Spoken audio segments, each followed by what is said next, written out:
से प्रगट चित स्वभाव चिद्रूप सकल गेय ज्ञायक नमो समय सार सदरूप के पर से भिन्न अगणित गुणमय आत्मा अनेकांतमय मूर्ति सदा प्रकाशित ही रहे।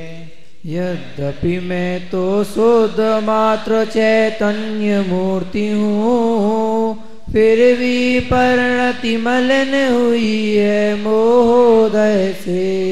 परम विशुद्धि को पावे वह परिणति मेरी, समय सार की आत्म ख्याति नामक व्याख्या से। उभय नयों में जो विरोध है उसके नाशक, शाद द्वाद में जिन वचनों में जो रमते हैं। मोह बमन कर अनय अखंडित परम ज्योतिमय, स्वयं शीघ्र ही समय सार में बेरमते हैं। हाँ बस कीजिए, 5वां कलश ही चलाना है।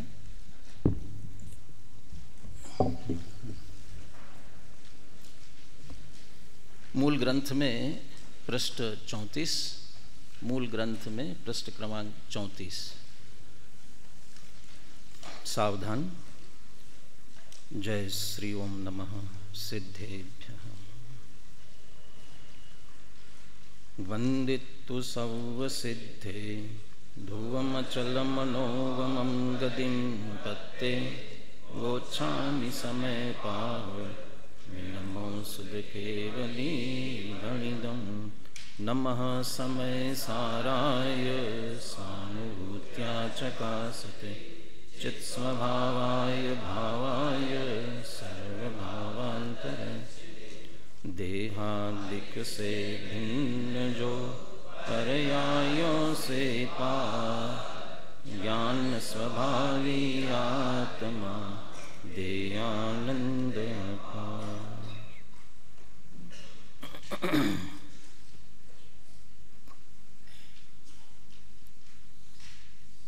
शास्त्री द्वितीय तृतीय वर्ष के पाठ्यक्रम में समय सार जीवाधिकार हैं। दीपावली अवकाश से पहले 12वीं गाथा और उसके पश्चात का चौथा कलश, यहाँ तक की चर्चा हो गई थी। 5वां कलश भी वैसे हो गया था, लेकिन चूंकि आगे के विषय से जुड़ने वाला है इसलिए वहीं से प्रारंभ कर रहे हैं।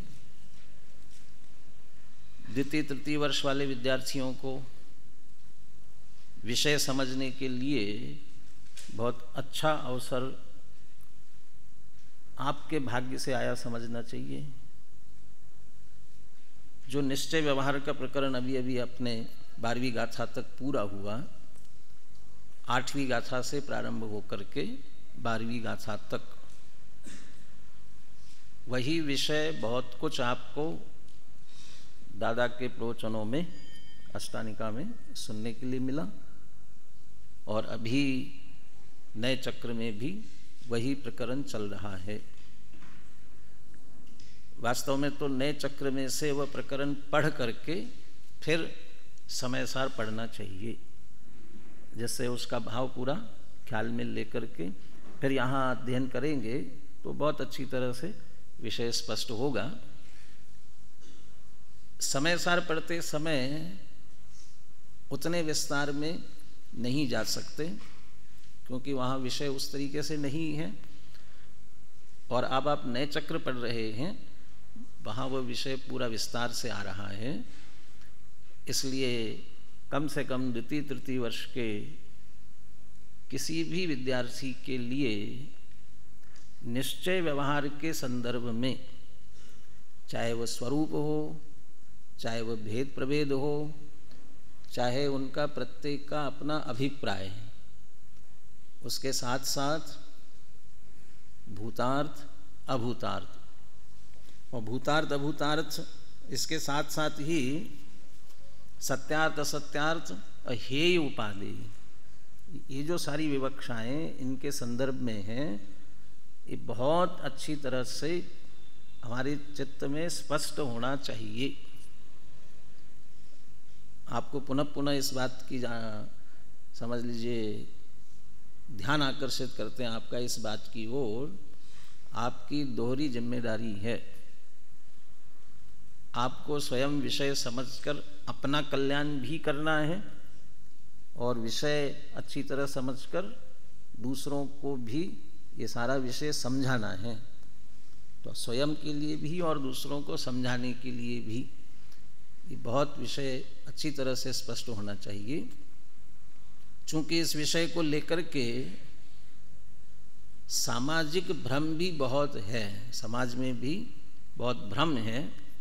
अनेक प्रश्न आपके सामने खड़े हो सकते हैं और आप यदि यहाँ बराबर सब आगम प्रमाण से सारी चर्चा चल रही है, तो आपको आगम प्रमाण सहित विषय अच्छी तरह से ध्यान में होगा, तो आप विवाद करने के लिए नहीं बल्कि सामने वाले को समझाने के लिए ये सभी आपके लिए उपयोगी हो सकता है, होगा।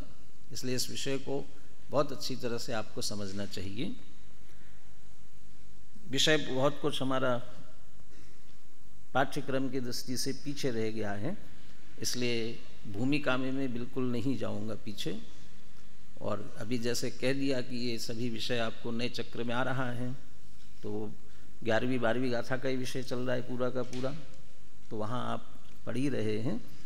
इसलिए बिल्कुल बिना किसी भूमिका के अपन यहाँ विषय प्रारंभ कर रहे हैं। 34 नंबर पेज पर नीचे पद्यानुवाद दिया, उसके ऊपर 3 पैराग्राफ। यहाँ तक समय सार की पीठिका है। यहाँ तक माने कहाँ तक? ये 12वीं गाथा तक, 12वीं गाथा तक के लिए कह रहे हैं। ये पीछे सबके पास शास्त्र है कि नहीं? अनुशीलन में कौन से पेज पे हैं? इसने खोला हो, देखो 134, 33, 34 देख लीजिए। ये सब ये पैराग्राफ आपको मिल जाएगा। उक्त कथन का इसके नीचे यहाँ तक समय सार की पीठिका है, जो पूर्व रंग के अंतर्गत ही आती है। वैसे तो 38वीं गाथा तक पूर्व रंग है और उसके बाद 39वीं गाथा से जीवाजीव अधिकार प्रारंभ हुआ है। वो उस 38 गाथा में से भी 12 गाथा को कह रहे पीठिका है। क्यों पीठिका क्यों है? इस पीठिका में संक्षेप में वह सब आ गया है जो आगे संपूर्ण समय सार में विस्तार से कहने वाले हैं। इसलिए पीठिका है, भूमिका के रूप में जो कुछ आगे वर्णन करना चाहते हैं वो सब आ गया। दूसरा पैराग्राफ, आचार्य जयसेन के अनुसार संक्षिप्त रुचि वालों के लिए तो समय सार यहीं समाप्त हो जाता है। 3 तरह के शिष्य होते हैं ना, संक्षिप्त रुचि वाले, मध्यम रुचि वाले और विस्तार रुचि वाले। तो ये संक्षिप्त रुचि वाले, बात कह दी और तत्काल समझ लिया, वो संक्षिप्त रुचि वाले। नहीं समझ पाए, थोड़ा सा तर्क से युक्ति से बता दिया तो समझ गए, मध्यम रुचि वाले। और उसके बाद भी समझ में नहीं आया तो फिर विस्तार से दृष्टांत से समझाएंगे, फिर और तर्क युक्तियाँ देंगे, फिर आगम का उद्धरण देंगे, फिर भेद प्रभेद बताएंगे, फिर विस्तार में जाएंगे। तो ये कह रहे संक्षिप्त रुचि वाले शिष्य के लिए क्या समाप्त हो गया यहाँ पर? समय सार। क्योंकि यहाँ तक सचमुच में किसको जानना, क्यों जानना और कैसे जानना, ये पूरा विषय यहाँ तक आ गया। किसको जानना जरूरी है? शुद्ध परिचिदानुभूता सर्वस्वी काम भोग बंद कहा। क्या आगे? एयत तस्व लंबो नवरिन सुलभो। काम भोग बंधन की कथा तो सुलभ है, परंतु एकत्व विभक्त आत्मा अत्यंत दुर्लभ हो रहा है, और इसलिए उस एकत्व विभक्त आत्मा को ही हमें समझना है, जिसे यहाँ पर समय सार कहा। तो समय सार को समझना है, तो प्रारंभ में ये क्यों आ गया, इसमें क्यों आ गया? तीसरी चौथी गाथा में समय सार को क्यों समझना, ये बात तीसरी चौथी गाथा में आ गई। तीसरी गाथा में कहा चूंकि वह समय लोक में सर्वत्र सुंदर है, जब वो सुंदर है तो उसे जानना चाहिए, और सुंदर होते हुए भी अत्यंत दुर्लभ हो रहा है, इसलिए उसे जानना। और अपन उसमें से ये भी निकाल सकते हैं कि चूंकि आत्मा का हित सम्यक दर्शन से प्रारंभ होकर परिपूर्ण मुक्ति प्रकट होने में है, और वह सम्यक दर्शन से प्रारंभ होकर मुक्त होने का कार्य जिसके आश्रय से होने वाला है वह समय सार, वह शुद्ध आत्मा, जिसे एकत्व विभक्त कहा, वह आत्मा। तो चूंकि उसके आश्रय से ही होने वाला है, इसलिए उसे जानना जरूरी है। तो क्यों जानना? अब किसे जानना? उसे शुद्ध आत्मा को जानना। अब जिसे जानना है उसका स्वरूप भी छठवीं सातवीं गाथा में संक्षेप में बता दिया।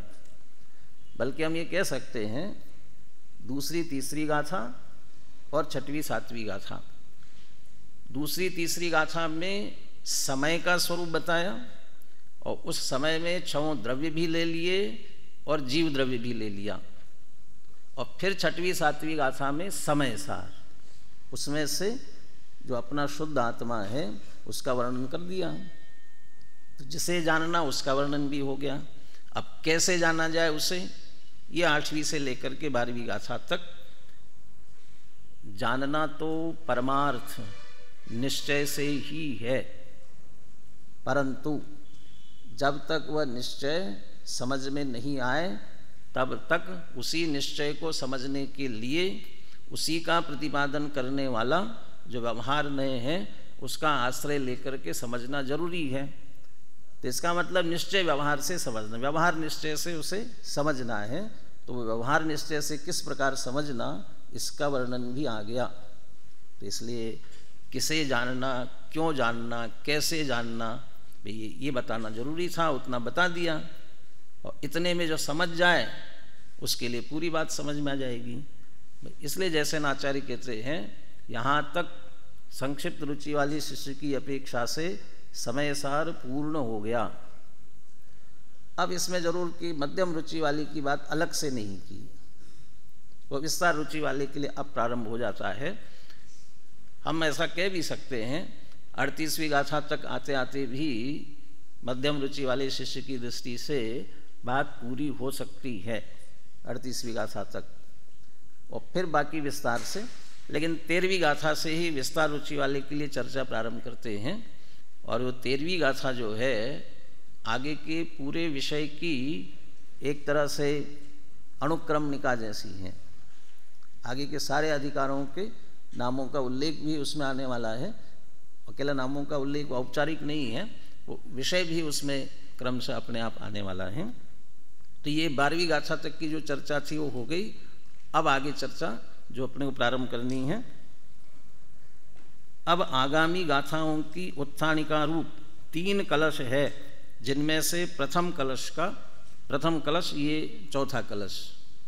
इसका मतलब आगे की गाथा 13वीं गाथा प्रारंभ करने से पहले 3 कलश लिखे, 5वां, 6वां, 5, 6 और 7, ये 3 कलश है।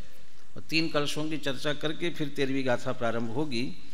उसमें से भी जो 5वां कलश है वो पीछे के विषय को समेटते हुए और आगे के विषय को बढ़ाते हुए इस तरह से संधि रूप में है।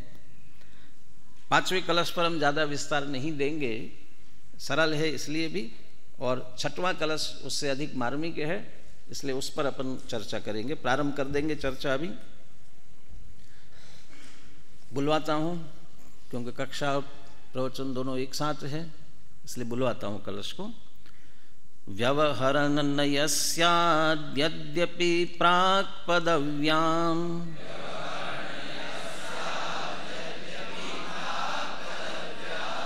इह निहित पदानां हन्त हस्तावलम्ब।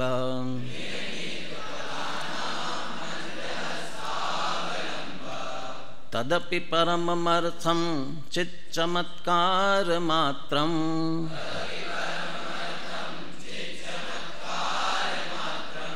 परविरहितमन्तः पश्यतां नैष किञ्चित्।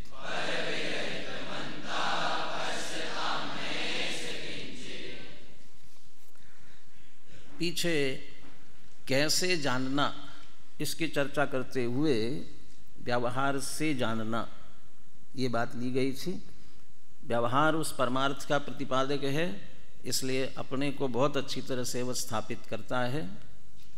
यद्यपि वह अपने को बहुत अच्छी तरह स्थापित करता है, लेकिन उसके आश्रय से हमारा प्रयोजन सम्यक दर्शन मोक्ष मार्ग प्रकट नहीं होता है, इसलिए उसे हेय भी कहा था। व्यवहार नयो नानुसर्तव्या, व्यवहार ने अनुसरण करने योग्य नहीं है। यदि अनुसरण करने योग्य ही नहीं है तो जिनवाणी में क्यों स्थान दिया, उसका उत्तर भी दे दिया था। कदाचित केशांचित कथंचित केशांचित सोपि प्रयोजनवान, यद्यपि हेय है फिर भी कभी कभी किसी किसी को वह भी प्रयोजनवान होता है। अब कब और किसको प्रयोजनवान होता है ये बात वहाँ भी कह दी थी, उसी का उपसंहार है, इसलिए यहाँ उस बात को पुनः दोहरा रहे हैं। व्यवहरण स्यात् व्यवहरण नया स्यात् यद्यपि प्राक् पदव्याम इह निहित पदानाम। प्राक् पदव्याम निहित पदानाम, प्राक् पदव्य का अर्थ है प्रारंभिक भूमिका।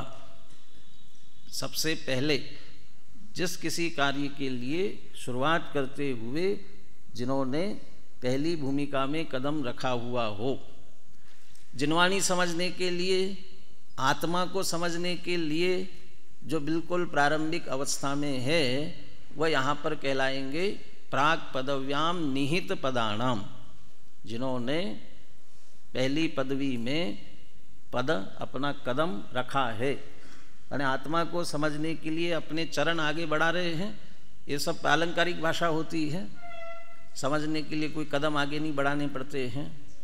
हमारी बुद्धि उसे समझने के लिए तैयार हुई, अब हमें समझना शुरू करना है। तो ऐसे जो बिल्कुल प्रारंभिक भूमिका में है उसे कह रहे हैं प्राक् पदव्याम निहित पदानाम।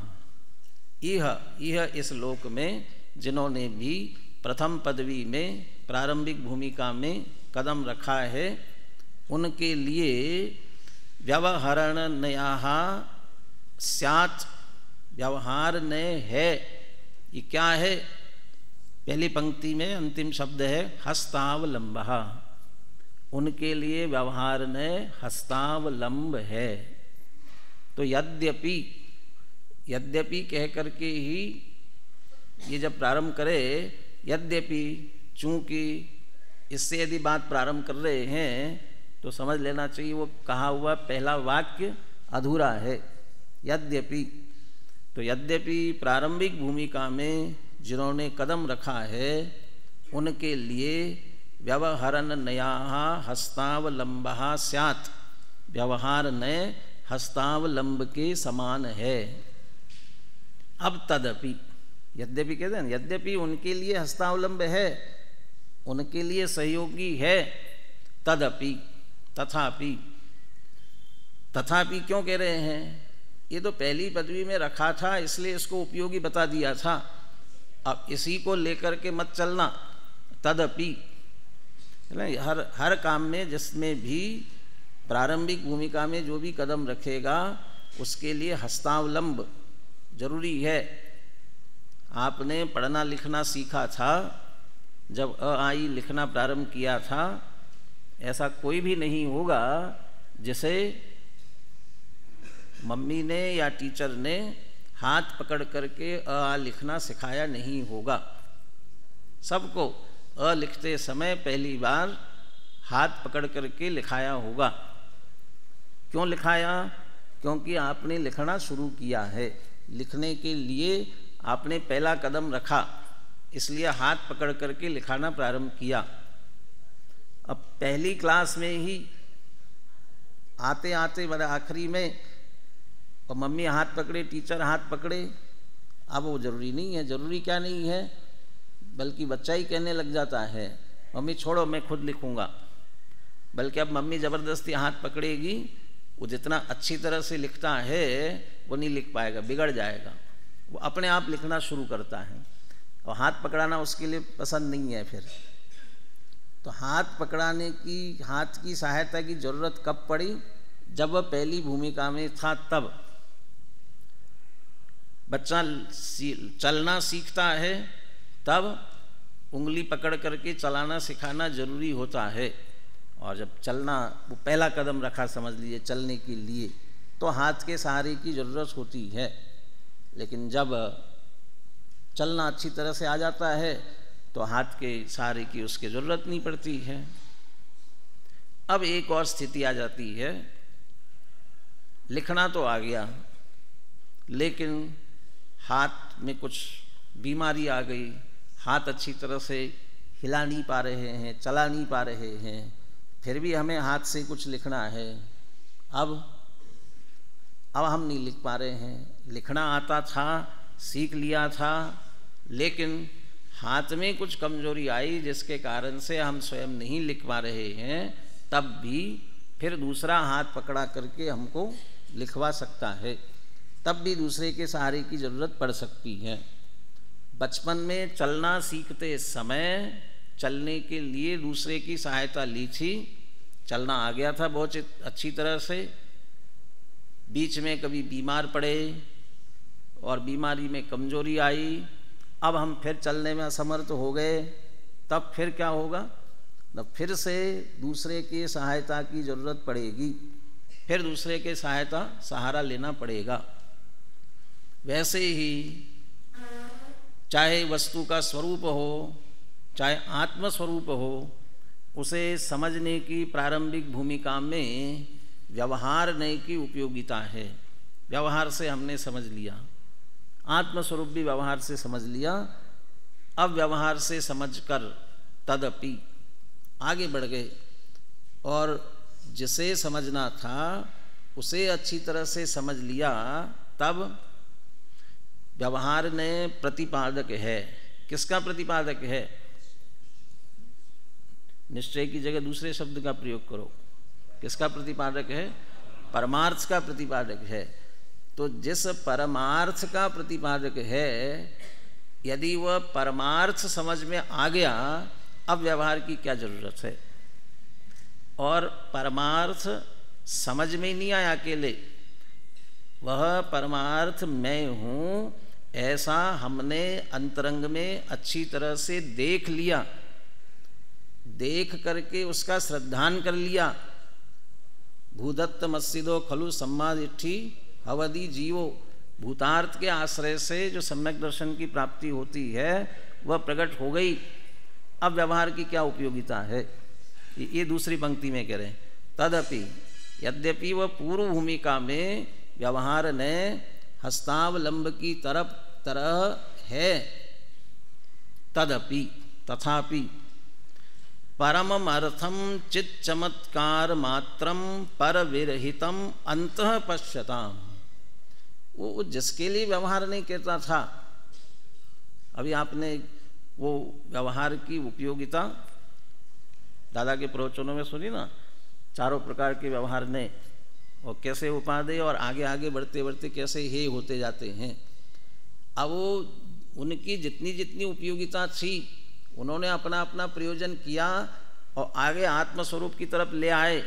और आते आते जिस दृष्टि के विषयभूत, परम शुद्ध निश्चय के विषयभूत, सम्यक दर्शन का विषय, ध्यान का ध्येय, जिन शब्दों में भी कहना हो उस तक पहुंच गए, उसके लिए कह रहे हैं परमम अर्थम। वह सर्वोत्कृष्ट है। परम अर्थ कौन सा? जिसका लक्ष्य करके सम्यक दर्शन प्रकट होना है, वो परम अर्थ, वो परमार्थ। परम अर्थम, उसे कैसा है वह? चित चमत्कार मात्रम, चैतन्य चमत्कार मात्र। जैसे छठी सातवीं गाथा में जानगो दुजो भावो कहा, वह ज्ञायक भाव, वह चैतन्य चमत्कार मात्र कैसा है? परविरहितम, समस्त परद्रव्यों से अत्यंत भिन्न, परविरहितम। कहाँ है वह? अंतरंग में स्वयं है, और उसे अंतः पश्यताम, अपने अंतरंग में पश्यताम, जो देख रहे हैं उनके लिए। न एष किंचित, एषः न किंचित, कह एषः, कौन है वह? वह व्यवहारण्यः, जो पूर्व पदवी में कदम रखने वालों के लिए हस्तावलंब कह दिया था, अब वो जो हाथ का सहारा ले बने उसका आश्रय लेकर के जिसे जानना था, वह परमार्थ चैतन्य चमत्कार मात्र, समस्त परद्रव्यों से भिन्न, अपने अंतरंग में अच्छी तरह से हमारी दृष्टि में आ गया, जिनकी दृष्टि में आ गया, ऐसा देखने वालों को। यद्यपि पश्यताम शब्द का प्रयोग है, लेकिन पश्यताम का अर्थ चर्म चक्षुओं से देखने की बात नहीं है। यहाँ पश्यताम का अर्थ श्रद्धा से है, अनुभव से है, जिसे वह अंतरंग में यही मैं हूँ ऐसा जान रहे हैं, पहचान रहे हैं और उसमें ही लीन हो रहे हैं, उनके लिए अब व्यवहारने की कोई उपयोगिता नहीं है। न एष किंचित, किंचित मात्र भी उपयोगी नहीं है। एक शब्द अभी छोड़ दिया था, हंत। वह हंत, वो कह रहे वो व्यवहार ने उपयोगी बता दिया, लेकिन पिछली गाथाओं में तो व्यवहारो भूदत्थो कहा था, व्यवहार ने अभूतार्थ कहा था, तो आप यहाँ उपयोगी कह रहे हैं। तो उपयोगिता के साथ साथ वो निषेध भी करना था, तो निषेध के लिए बहुत विस्तार न देते हुए बस हंत शब्द का प्रयोग किया। खेद है, खेद है कि हमें व्यवहार का आश्रय लेना पड़ता है। कदाचित कमजोरी आ गई हो और चल फिर नहीं पाए तो लाठी का सहारा लेना पड़ता है। आंखें कमजोर हो जाएं तो चश्मा लगाना पड़ता है। तो ये सहारा लेना पड़ता है ना, तो ये कोई अच्छी बात है क्या? ये नहीं, खेद है। व्यवहार का सहारा लेना खेद की बात है। तो खेद की बात है, इसका ही अर्थ है कि वो हे है, ग्रहण करने योग्य नहीं है। तो ग्रहण करने योग्य नहीं तो छोड़ दो, ये छोड़ दो तो गिर जाएंगे। तो कब छोड़े? कि जब सामर्थ्य आ जाए, अपने आप चलने फिरने लग जाए, तब छोड़ देना। आत्मस्वरूप को समझने के लिए व्यवहार का आश्रय तब तक लेना जब तक आत्मस्वरूप समझ में न आवे। अब आत्मस्वरूप समझ में आ गया, वो उसका श्रद्धान करके उसमें लीन हो जाना, फिर व्यवहार का आश्रय छूट जाता है अपने आप। जो स्वयं चलने लग जाते हैं वो लाठी उनके अपने आप छूट जाती है, छोड़ना नहीं पड़ती। यदि व्यवहार नहीं सहज छूट जाता है। दूसरी बात, ये तो प्राक पदव्याम कहा था, अब जानते जानते फिर बीच में भूल गए और आत्मस्वरूप से फिर दूर होने लग गए। फिर क्या करना? फिर सहारा लो। बुखार आया था, बहुत कमजोरी थी, लाठी के सहारे से चलते थे, स्वस्थ हो गए, लाठी छोड़ दी। 2-3 महीने बाद फिर बुखार आया, फिर कमज़ोर हो गए और फिर चलने फिरने में दिक्कत होने लगी। तो फिर क्या करना?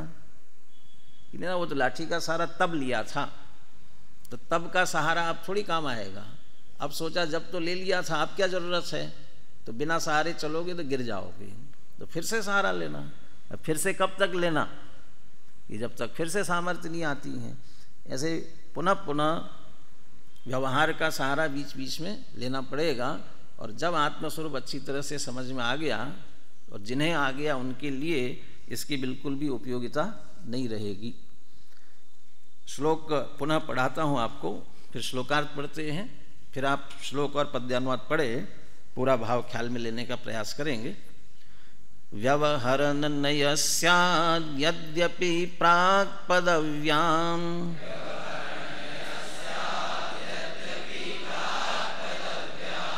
इह निहित पदानां हन्त हस्तावलम्बम्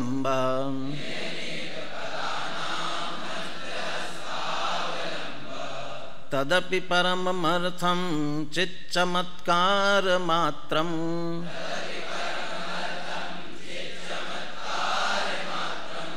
परविरहितमन्तः पश्यतां नैष किंचित्।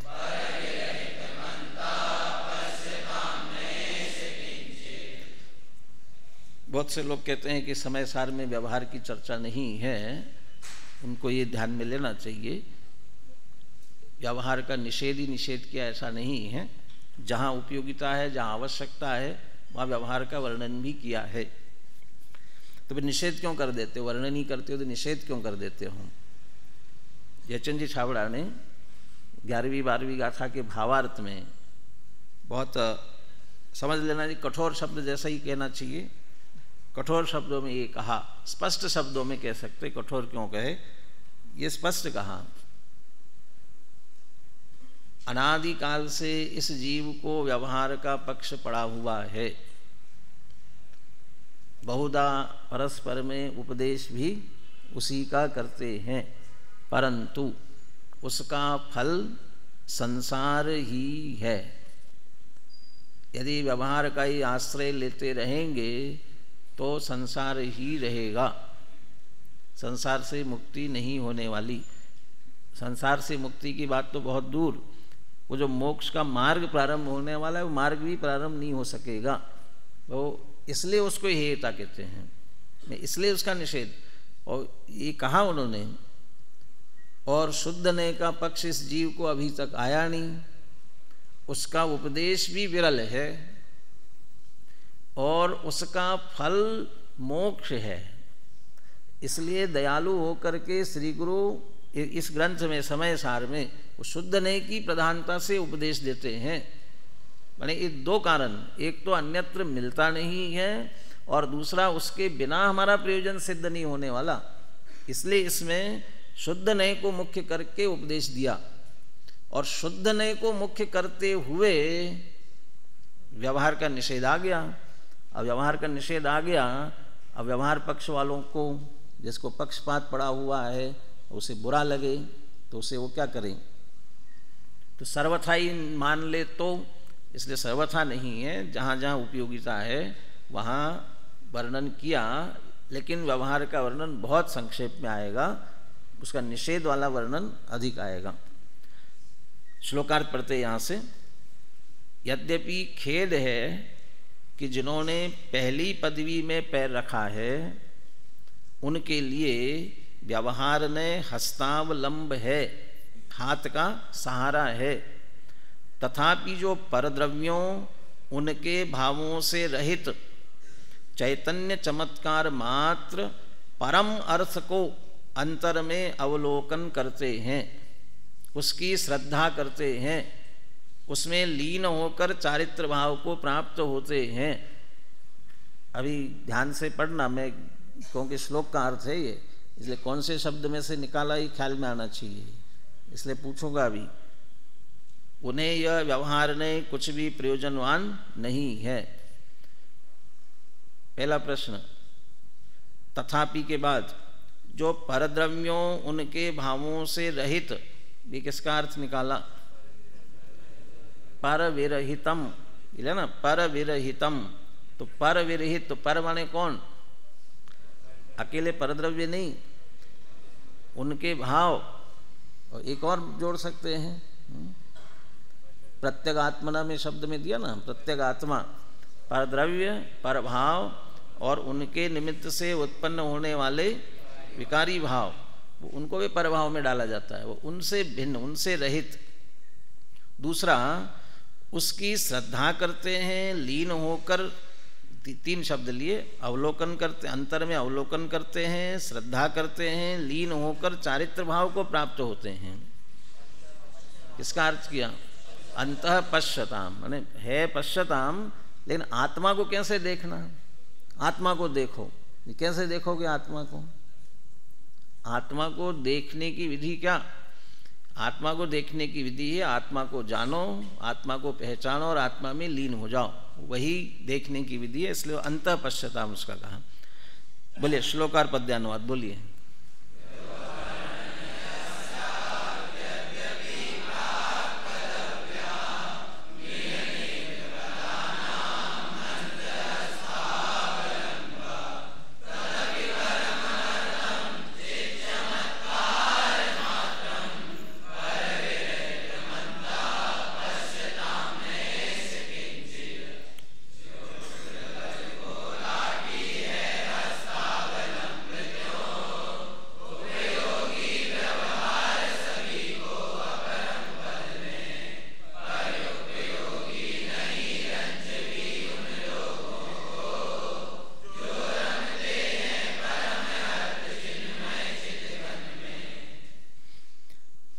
श्लोक से पद्यानुवाद में कुछ अतिरिक्त है।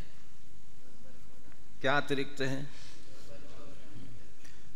श्लोक में हस्तावलंब मात्र कहा था, लेकिन उस हस्तावलंब को स्पष्ट करने के लिए दृष्टांत अच्छी तरह से स्पष्ट कर दिया। हाथ का सहारा, लेकिन ये कैसे हस्तावलंब हाथ के लिए सहारा होता है, ये कैसे? इसलिए कहा कि जैसे लाठी की तरह। लेकिन लाठी किसको सहारा बनती है? जो दुर्बल हो। इसलिए वो बिल्कुल स्पष्ट कर दिया, जो दुर्बल को लाठी है हस्तावलंब। तो हस्तावलंब का खुलासा करने के लिए लाठी और दुर्बल ये विशेष जोड़ करके दृष्टांत को अच्छी तरह से स्पष्ट किया है। तो ये व्यवहारने की उपयोगिता की बात पीछे चल रही थी। अब उसका निषेध करते हुए निश्चय की तरफ आगे बढ़ना है। इसलिए अब पीछे व्यवहार की उपयोगिता बता दी थी, तो पूर्व भूमिका में जरूरी है, परंतु आगे जब प्राप्ति हो जाए शुद्ध आत्मा की तो उसकी उपयोगिता नहीं है, इसलिए निषेध करते हैं। अब शुद्ध नय की तरफ आगे बढ़ रहे हैं। अब शुद्ध नय से आगे जो चर्चा करने वाले हैं निश्चय से, उसके लिए अगला कलश। थोड़ा सा इसका जो विशेष अर्थ इसमें दिया वही पढ़ लेते हैं। जिस प्रकार बीमारी से उठे अशक्त व्यक्ति को कमजोरी के कारण चलने फिरने में लाठी का सहारा लेना पड़ता है, पर उसकी भावना तो यही रहती है कि कब इस लाठी का आश्रय छूटे। वह यह नहीं चाहता कि मुझे सदा ही यह सहारा लेना पड़े। उसी प्रकार निचली दशा में व्यवहार का सहारा लेते हुए भी कोई आत्मार्थी यह नहीं चाहता कि उसे सदा ही यह सहारा लेना पड़े। वह तो यही चाहता है कब इसका आश्रय छूटे और कब मैं अपने में समा जाऊं। बस यही भाव उक्त छंद में व्यक्त किया गया है। अब छठवां कलश, निश्चय सम्यक्त्व का स्वरूप बताने वाले वो आगामी कलश, उसका पद्यानुवाद नीचे है। मूल छठवां कलश क्या वर्णन कर रहे? छठवें कलश में निश्चय सम्यक्त्व का। इसका स्वरूप हमें अच्छी तरह से क्यों समझना? क्योंकि हम सबको भी सम्यक दर्शन प्रकट करना है। और कौन सा सम्यक दर्शन प्रकट करना है? निश्चय वाला कि व्यवहार वाला? निश्चय वाला, व्यवहार वाला नहीं करना है। निश्चय प्रकट हो जाए तो व्यवहार तो उसके अंतर्गत अपने आप आ जाता है, और व्यवहार प्रकट हो जाए तो यथार्थ से तो व्यवहार प्रकट हो जाए तो निश्चय भी आ जाता है। अकेले व्यवहार, और जिस व्यवहार की बात करते हैं वो नहीं है क्या? सच्चे देवशास्त्र गुरु के श्रद्धान को सम्यक दर्शन कहते हैं। कौन है यहाँ बैठा हुआ जो सच्चे देवशास्त्र गुरु के अलावा और किसी को मानता हो और किसी को नमस्कार करता हो? देवशास्त्र गुरु को छोड़ करके कम से कम इस बाउंड्री में तो हम कल्पना नहीं कर सकते ना, अपेक्षा नहीं कर सकते हैं। तो निश्चित है, इसलिए वो आ गया फिर। और तत्व कितने होते हैं, कौन कौन से, उनका लक्षण क्या है नहीं जानते। ये तो बालबोध पाठमाला में पढ़ लिया था, अच्छी तरह से समझ लिया था, तो हो गया ना। तो 7 तत्व जानते हैं, उनका स्वरूप जानते हैं, तो आ गया, तत्वार्थ श्रद्धान भी हो गया। तो स्थूल रूप से देवशास्त्र गुरु 7 तत्व ये सब ख्याल में आ जाता है। लेकिन ये किसी का प्रतिपादन कर रहे थे, ये किसी को बताना चाहते थे, ये कहीं तक पहुंचाना चाहते थे। ये सभी ये कहाँ तक पहुंचाना चाहते थे? वहाँ तक पहुँचे कि नहीं पहुँचे। और यदि वहाँ तक नहीं पहुँचे तो सम्यक तो प्रकट नहीं होगा। तो ये सब भी वास्तव में हमें अपनी आत्मा तक पहुँचा रहे थे, हम वहाँ तक नहीं पहुँच पा रहे थे। अब कहते वो सीधे वहाँ तक कैसे पहुँचा जाए, इसकी चर्चा अब यहाँ कर रहे हैं। तो वो निश्चय सम्यक्त्व क्या है और कैसे होता है। वैसे तो ये 13वीं गाथा में भी निश्चय सम्यक्त्व की चर्चा है और उसकी भूमिका वाला कलश है, इसलिए इसमें भी ये चर्चा कर रहे हैं। बुलाता हूँ कलश। एकत्वे नियतस्य शुद्ध नयतो व्याप्तुर्यदस्यात्मना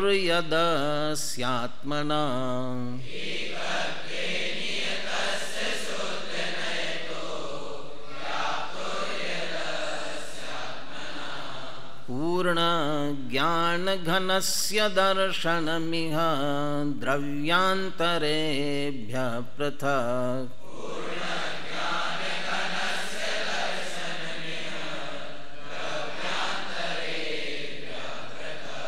सम्यक् दर्शनमेतदेव नियमानात्मा च तावाणयम्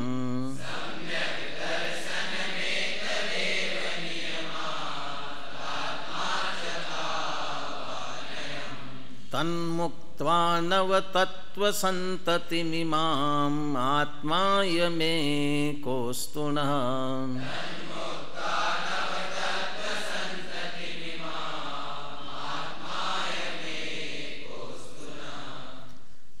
इसमें थोड़े संधि अधिक है, इसलिए पहले संधि विच्छेद देख लीजिए। पहली पंक्ति में तो कुछ नहीं है। एकत्वे नियतस्य शुद्ध नयतः हाँ इसमें है अंतिम शब्द में व्याप्तुः यत अस्य आत्मनः, यत अस्य आत्मनः, और व्याप्तुः शब्द भी है, व्याप्ति का समझ लीजिए षष्ठी है व्याप्तुः। पूर्ण ज्ञान घनस्य दर्शनम इह द्रव्यांतरेभ्य पृथक सम्यक दर्शनम एतत् एव, सम्यक दर्शनम एतत् एव नियमात् आत्मा, नियमाद आत्मा है ना, नियमात आत्मा च तावान अयम। अब नीचे पंक्ति में ध्यान देना। तन्मुक्त्वा नवतत्व संततिम, नवतत्व संततिम मुक्त्वा, तो नवतत्व संततिम और इमाम, वो इमाम संतति का विशेषण है, इमाम नवतत्व संततिम, इमाम आत्मा अयम एकः, आत्मा अयम एकः, अयम एकः आत्मा, तो संततिम इमाम आत्मा अयम एकः अस्तु नः। ठीक है, किसकी चर्चा कर रहे हैं इसमें? निश्चय सम्यक दर्शन। निश्चय सम्यक दर्शन का लक्षण आप छड़ाला में पढ़ते हैं, क्या पढ़ते हैं वहाँ? परद्रव्यनते भिन्न आप में रुचि सम्यक्त्व भला है। परद्रव्यों से भिन्न आप माने आत्मा, और रुचि शब्द का क्या अर्थ है वहाँ? रुचि माने श्रद्धा, है ना, और श्रद्धान के लिए दर्शन शब्द का भी प्रयोग करते हैं। अभी व्यवहार की बात अपन ने की थी, क्या वो श्रद्धानम परमार्थानाम आप्तागम त्रिमूढ़ापोढ़मष्टांगम। संक्षेप में हम कहे सच्चे देव शास्त्र गुरु का श्रद्धान, उसका नाम सम्यक दर्शन, और तत्वार सूत्र के हिसाब से तत्वार श्रद्धानम सम्यक दर्शनम। जब देव शास्त्र गुरु के श्रद्धान को सम्यक तो कहते हैं व्यवहार से, तब सात तत्व के श्रद्धान को सम्यक तो कहते निश्चय से। सेकेंड ईयर फाइनल दोनों आप नवा अधिकार पढ़ रहे हैं। अभी सम्यक दर्शन के लक्षण और वो लक्षणों, विभिन्न लक्षण और विभिन्न लक्षणों में समन्वय भी आएगा, और विभिन्न लक्षणों का प्रयोजन भी बताएंगे। अलग अलग लक्षण क्यों बताए, उसके साथ साथ एक विशेष प्रकरण और लिया टोडरमल जी ने। इनमें सब में मुख्य लक्षण कौन सा मानना, सबसे मुख्य लक्षण कौन सा इसमें से? तो मुख्य लक्षण उन्होंने बनाए तत्वार श्रद्धानम सम्यक दर्शनम को, वो लक्षण मुख्य है। अब वहाँ विस्तार से आप पढ़ेंगे क्यों कहा उसमें। तो जब देवशास्त्र गुरु के श्रद्धान को सम्यक तो कहते हैं व्यवहार से, तब तत्वार श्रद्धान निश्चय सम्यक दर्शन हो जाता है। परंतु अब यहाँ समय सार में 7 की जगह 9 तत्व लिए, वो 9 तत्व का श्रद्धान व्यवहार है, और फिर निश्चय क्या है? तो अभी छड़ाला की जो बात की कि परद्रव्य से भिन्न अपनी आत्मा की श्रद्धा, रुचि माने श्रद्धा, उसका नाम सम्यक दर्शन है। वो जो निश्चय सम्यक दर्शन है उसका ही लक्षण इसमें बता रहे हैं। अरे बिल्कुल संक्षेप में निकालना हो इसमें से, तो पहली पंक्ति में सबसे अंतिम शब्द है आत्मनः। कहाँ है विवेक, विनय, क्या नाम तुम्हारा? कहाँ है आत्मनः लिखा है? हाँ, पहली पंक्ति के अंत में आत्मनः। दूसरी पंक्ति में बीचों बीच दर्शनम है, दर्शनम, और तीसरी पंक्ति में पहला शब्द है सम्यक दर्शनम। संक्षेप में सम्यक दर्शन का लक्षण आ गया, आत्मन दर्शनम सम्यक दर्शनम। बस आत्मा का दर्शन, उसका नाम सम्यक दर्शन है। अब आत्मा का दर्शन कैसे, दर्शन माने श्रद्धा लेना, कैसा करना, वह आत्मा का दर्शन कैसा, कैसा आत्मा का दर्शन करेंगे तो सम्यक दर्शन प्रकट होगा। जहाँ दर्शन लिखा है ना, उसके आगे के शब्द है द्रव्यांतरेभ्य पृथक। कैसा? द्रव्यांतरेभ्य पृथक। द्रव्यांतर माने क्या होता है? द्रव्यांतर, द्रव्य द्रव्यांतर, द्रव्यांतर माने अन्य द्रव्य। तो अन्य द्रव्यों से पृथक, छड़ाला में यहीं से लिया होगा, पर द्रव्यनते भिन्न, वो शब्द आगे द्रव्यांतरेभ्य पृथक, समस्त पर द्रव्यों से भिन्न, द्रव्यांतरेभ्य पृथक। अब इसको जोड़ते हुए आप जोड़ लीजिए, द्रव्यांतरेभ्य पृथक आत्मना दर्शनम सम्यक दर्शनम। समस्त अन्य द्रव्यों से भिन्न आत्मा का दर्शन माने श्रद्धा, उसका नाम क्या है? सम्यक दर्शन है। पर द्रव्यों से भिन्न तो कर दिया, लेकिन अपने आप में हम आत्मा को कैसा जाने, आत्मा का स्वरूप कैसा समझे, उसे किस रूप में देखना चाहिए। अब उसके पहले वाला शब्द लीजिए, पूर्ण ज्ञान घनस्य आत्मन, वैसे आत्मा का विशेषण है, पूर्ण ज्ञान घनस्य आत्मनः दर्शनम। पूर्ण ज्ञान के घन पिंड ऐसे आत्मा का श्रद्धान। मैं कैसा हूं? चेतन को है उपयोग रूप, बिन मूरत चिन्ह मूरत अनूप, ये जो स्वरूप है पूर्ण ज्ञान घन। आगे 73वीं गाथा में विज्ञान घन शब्द का प्रयोग किया है, विज्ञान घन। और विज्ञान घन शब्द में घन शब्द के दो अर्थ किए, दूसरा अर्थ कौन करते हैं? घन का अर्थ किया लोहार का ठोस जो हथौड़ा क्या होता है, घन ही कहलाते उसे। लोहार का जो घन होता है, जिससे लोहा पीट पीट करके वह औजार तैयार करता है, वो जो घन है वो इतना ठोस होता है कि उसमें दूसरी कील भी प्रवेश नहीं कर सकती, कोई भी उसमें प्रवेश नहीं कर सकता। और किसी को प्रवेश कराने की कोशिश करेंगे तो वह टेढ़ा हो जाएगा, टूट जाएगा, लेकिन प्रवेश नहीं कर सकता। ऐसा आत्मा भी ज्ञान का घन पिंड है, ऐसा आत्मा भी ज्ञान का ठोस पिंड है, उसमें और कोई प्रवेश नहीं कर सकता।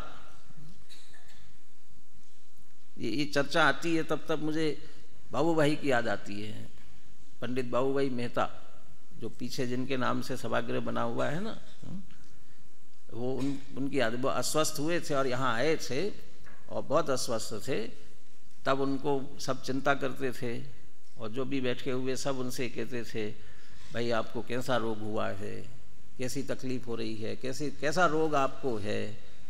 तो उन्होंने एक वाक्य कहा था, अरे हम उस गुरु के शिष्य हैं जिन्होंने 45 वर्ष तक हमको ठोक बजा करके ये कहा है, आत्मा में राग प्रवेश नहीं कर सकता है तो रोग कैसे प्रवेश करेगा। तो जिनने हमको ये समझाया, राग आत्मा में प्रवेश नहीं करता, रोग प्रवेश करेगा, कोई किसी को गुंजाइश नहीं है प्रवेश करने की। बाहर बाहर लौटते हैं, आगे कलश भी आएगा, ये सभी बाहर बाहर लौटते हैं, अंदर प्रवेश करने के लिए इनके अवसर नहीं है किसी को भी। जो ठोस भरा हुआ हो अच्छी तरह से, उसमें कहाँ गुंजाइश है। ज्ञान से आत्मा ऐसा भरा हुआ है, आत्मा ज्ञानम स्वयं ज्ञानम ज्ञानादन्यत, ज्ञान ज्ञान ज्ञान के अलावा कुछ है नहीं। तो फिर राग आदि कहाँ से आए ये सभी। शुभ अशुभ वृत्ति एकांत दुख अत्यंत मलिन, अज्ञान विधाता है इसका निश्चित चैतन्य, कांटों सी पैदा हो जाती चैतन्य सदन के आंगन में, है ना। बस ये कहाँ पैदा होते हैं? चैतन्य सदन के आंगन में। आंगन में पैदा हो सकते हैं, चैतन्य सदन में प्रवेश करने की इनके लिए परमिशन नहीं, सदन में प्रवेश नहीं कर सकते। हमारा जो त्रिकाल द्रव्य स्वभाव है वह ज्ञान मात्र, पूर्ण ज्ञान, ज्ञान से वो इतना परिपूर्ण है और साथ में घन ठोस है, उसमें और कोई प्रवेश नहीं कर सकता। यदि प्रवेश किया होता, अनादि निगोद से लेकर के अभी तक क्या दशा हो गई होती इसकी। थोड़ा थोड़ा थोड़ा करते करते प्रवेश हो गया होता तो क्या दशा होती। परंतु जो निगोद में सो ही मुझ में और सो ही मोक्ष मजा। जैसे मुक्ति में ज्ञान शरीरी त्रिविध कर्ममल वर्जित सिद्ध महंता, जैसे वह ज्ञान शरीरी है वैसा मैं अभी ज्ञान शरीरी मात्र ज्ञान हूँ, और वैसा ही निगोद में। तो निगोद से लेकर यहाँ तक ज्ञान से ऐसा ठोस पिंड हूँ, इसमें और कोई प्रवेश नहीं करता। ये हमारा द्रव्य स्वभाव, तो ऐसा द्रव्य स्वभाव ज्ञान रूप ही मैं हूँ, ऐसा अपना दर्शन करना। पूर्ण ज्ञान घनस्य आत्मन दर्शनम। तो पहले पर से भिन्नता की अपेक्षा बात की, द्रव्यांतरेभ्य पृथक, अपने स्वरूप के लिए बात की, पूर्ण ज्ञान घनस्य दर्शनम सम्यक दर्शनम। तीसरी बात लेते हैं तो ज्ञान मात्र ही है, अकेला ज्ञान ही है, और कुछ नहीं है उसमें, ज्ञान ही ज्ञान है कि नहीं। ज्ञान जैसे अनंत गुण उसमें है, और उन अनंत गुणों की पर्याय भी प्रति समय हो रही है, ऐसा वो गुण पर्यायवान है। लेकिन उन सारे गुण पर्याय रूप होने पर भी व्याप्तु, वो उनमें व्याप्त है। व्याप्त होने पर भी वह अनेक नहीं होता है। अनेक के लिए फिर एकत्व की बात कर रहे हैं पहले, माने अपने गुण पर्यायों में व्याप्त, इसलिए कहा व्याप्तु, अनंत गुण पर्यायों में व्याप्त, लेकिन भेद खड़ा नहीं करना है, इसलिए लिया पूर्ण ज्ञान घनस्य। सात्विक गाथा में स्पष्ट कर ही दिया था, व्यवहार से ज्ञान दर्शन चारित्र कहे जाते हैं, निश्चय से ज्ञान नहीं दर्शन नहीं चारित्र नहीं, वो क्या है, एक ज्ञायक भाव। तो वैसे कहते यद्यपि व्याप्त फिर भी पूर्ण ज्ञान मात्र। लेकिन ऐसा दो स्थिति, निश्चय के दो कार्य ना, क्योंकि व्यवहार दो करता है। एक तो व्यवहार पर से जोड़ता है और अपने को तोड़ता है, पर से अभेद स्थापित करता है और अभेद अखंड वस्तुओं में भेद करता है। असद्भूत व्यवहार ने दूसरे से जोड़ता है और सद्भूत व्यवहार ने एक अभेद अखंड द्रव्य को तोड़ करके कथन करता है। तो निश्चय दोनों का निषेध करता है। तो पर का निषेध पर से जोड़ रहा है, उसका निषेध करने के लिए यहाँ कहा द्रव्यांतरेभ्य पृथक। असद्भुत व्यवहार ने का निषेध कर दिया, द्रव्यांतरेभ्य पृथक, और व्याप्तु और साथ में पूर्ण ज्ञान गणस्य, अपने आप में एक ज्ञान घन मात्र, ऐसा कह करके समझ लो असद्भुत व्यवहार ने का भी निषेध किया। और ऐसे वह जो एक अभेद अखंड आत्मा, पर से भिन्न अपने से अभिन्न, लेकिन ऐसा निरूपण कथन कौन करता है, कौन यहाँ तक पहुँचाता है, ये शुद्ध ने। तो इस तरह से एकत्वे नियतस्य, जिसे एकत्व में लेकर गए, एकत्व में पहुँचाया, किसके माध्यम से, शुद्ध नयतः, शुद्ध नय से जिसे एकत्व में पहुँचाया गया है, ऐसा आत्मा। कैसे पहुँचा एकत्व में, कि व्याप्त हो, जो अनंत गुण पर्याय में व्याप्त है, फिर भी पूर्ण ज्ञान घन स्वरूप है, पूर्ण ज्ञान घनस्य, और वह द्रव्यांतरेभ्य पृथक, समस्त अन्य द्रव्यों से पृथक, ऐसा उसका दर्शन माने श्रद्धान। श्रद्धान कैसे होता है उसका, आत्मश्रद्धान कैसे होता है। आत्मश्रद्धान सचमुच में ऐसा चैतन्य स्वरूप आत्मा ही मैं हूँ, ऐसा उसमें अहम स्थापित होना, अपने में अपनापन, उसका नाम सम्यक दर्शन, माने यही मैं हूँ। ये भले यहाँ आत्मा का दर्शन कह रहे हैं, लेकिन वास्तव में इसमें ऐसा होना चाहिए, समस्त अन्य द्रव्यों से भिन्न पूर्ण ज्ञान घन स्वरूप आत्मा मैं हूँ, ऐसी श्रद्धा, ऐसी प्रतीति, ऐसा अहम जो अपने आप में आता है, उसका नाम वास्तव में सम्यक दर्शन है। सम्यक दर्शनम एतदेव, यही सम्यक दर्शन है। और अगली बात और मार्मिक कहते हैं, नियमात आत्मा च तावाणयम। यहाँ दूसरा अर्थ किया, मैं उसका दूसरा अर्थ करता हूँ। यहाँ अर्थ ये किया है, ऐसा जो सम्यक दर्शन है वह आत्मा ही है। क्यों? क्योंकि आत्मा की परिणति है, आत्मा का स्वभाव है, इसलिए सम्यक दर्शन है सो आत्मा ही है, ज्ञान है सो आत्मा ही है, चारित्र है सो आत्मा ही है। यहाँ दूसरी तरीके से अर्थ करता हूँ, ये जो ऊपर कहा गया ना जिससे सम्यक दर्शन प्रकट हुआ वो उतना ही आत्मा है, उसके अलावा आत्मा है ही नहीं। जीव द्रव्य और जीव तत्व में अंतर करते हैं ना, ऐसे वो जीव तत्व वो मैं, उसके अलावा मैं नहीं हूँ। तो मैं नहीं हूँ और मैं आत्मा, इसलिए बाकी कुछ मैं नहीं हूँ। तो क्या क्या मैं नहीं हूँ? वो शरीर में नहीं हूँ, कर्म में नहीं हूँ, राग में नहीं हूँ, ये तो मैं हूँ ही नहीं। यहाँ तक कि प्रकट होने वाली निर्मल पर्याय भी मैं नहीं हूँ। ज्ञान दर्शन चारित्र आदि के जो गुण भेद है वो भी मैं नहीं हूँ, आत्मा नहीं है। लेकिन आत्मा नहीं तो फिर आत्मा कौन सा है? वे सब आत्मा है, लेकिन उसके आश्रय से सम्यक दर्शन नहीं होता है। इसलिए सम्यक दर्शन की अपेक्षा से सम्यक दर्शन का विषय जितना है वो उतना ही आत्मा है। बाकी का आत्मा हमारे किस काम का? जिससे हमारा प्रयोजन हो वो आत्मा, बाकी का किस लिए आत्मा कहा जाए? इसलिए कहते हैं आत्मा च तावाणयम, बस उतना आत्मा है। इसलिए अगली पंक्ति में कहते हैं तन मुक्त्वा, वो ऐसे आत्मा को दो विशेषताएं मुख्यता से ले लो, द्रव्यांतरेभ्य पृथक पूर्ण ज्ञान घन। ऐसे आत्मा की छोड़कर, तन मुक्त्वा, इसको छोड़कर हमें कुछ नहीं चाहिए, हमें बस एक आत्मा। इसलिए कह रहे हैं नव तत्व संतति इमाम। इसलिए जो नौ तत्व की संतति, 7 तत्वों का श्रद्धान करो, 9 तत्व का श्रद्धान करो, देव शास्त्र गुरु को जानो, 6 द्रव्यों को जानो, ये हमको कुछ नहीं चाहिए, ये सब छोड़ो। इसलिए नव तत्व संतति इमाम, इस नव तत्व की संतति को मुक्त्वा छोड़कर क्या चाहिए? आत्मा अयम एकः अस्तु नः, बस अयम एकः आत्मा अस्तु नः। नः माने ये हमारे लिए तो बस एक आत्मा प्राप्त हो, बाकी हमारे लिए कुछ नहीं चाहिए। क्यों बाकी कुछ नहीं चाहिए? कि नहीं चाहिए क्यों? कि इसके आश्रय से हमें सम्यक दर्शन प्रकट होता है। किसने बताया ऐसा आत्मा आपको? किसने बताया ऐसा आत्मा? बताया किसने? समझाया किसने? कि सच्चे देव शास्त्र गुरु ने ही समझाया। तो नहीं चाहिए तुमको? क्या नहीं चाहिए? लेकिन ये बात कब कह रहे हैं? जब वो आत्मा प्राप्त हो गया है तब कह रहे हैं।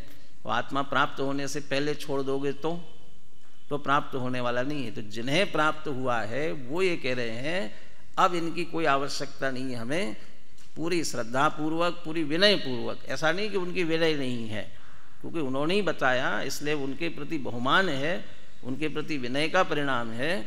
लेकिन अभी जिस आत्मा का लक्ष्य करने के लिए उन्होंने कहा था वो आत्मा में हमें प्राप्त हो गया है। बस अयम एकः आत्मा अस्तु नः, बस वो आत्मा हमें एक प्राप्त हो, बाकी किसी की हमें रंच मात्र भी आवश्यकता नहीं है।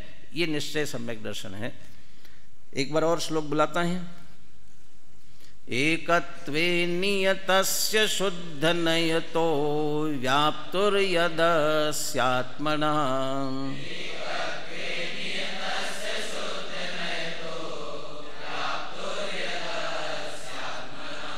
पूर्ण ज्ञान घनस्य दर्शनमिह द्रव्यांतरेभ्य पृथक्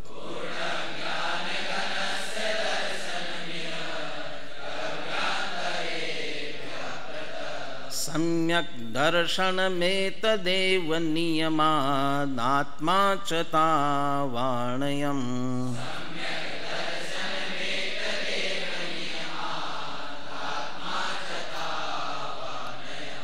तन्मुक्त्वा नवतत्त्वसन्ततिमिमाम् आत्मायमेकोऽस्तु न।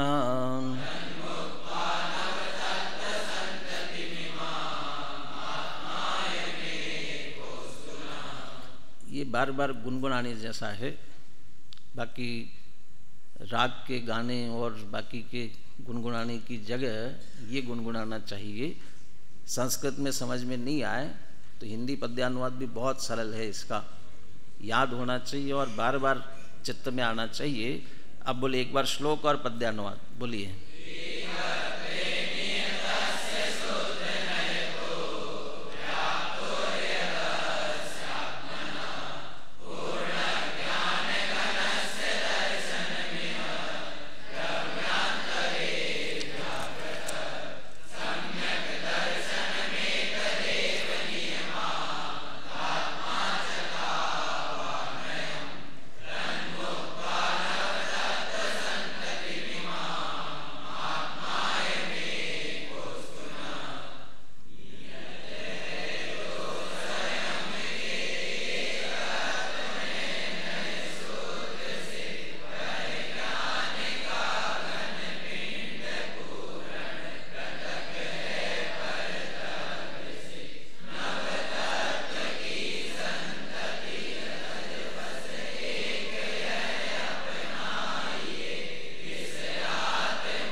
जयचंद जी छाबड़ा ने इसका बहुत अच्छा भावार्थ लिखा हुआ है और बनारसी दास जी का भी छंद है। इसकी चर्चा रात्रि के प्रवचन में करेंगे, इसलिए रात्रि के समय आप बैठे तब अनुशीलन लेकर के बैठे। अनुशीलन में भावार्थ और बनारसी दास जी का भावानुवाद उसकी चर्चा करेंगे। अभी जितनी चर्चा अपन ने सुनी है उसका स्मरण करने के लिए 3 बार हम जो बोलते हैं उसको औपचारिक मत कीजिए। जितनी चर्चा होती है उसे शांति से एक बार अंतर में उतारना चाहिए, इसके लिए बोलते हैं।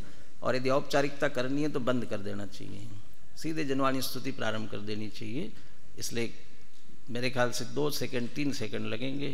बोलिए सभी एक साथ। सहजानंदी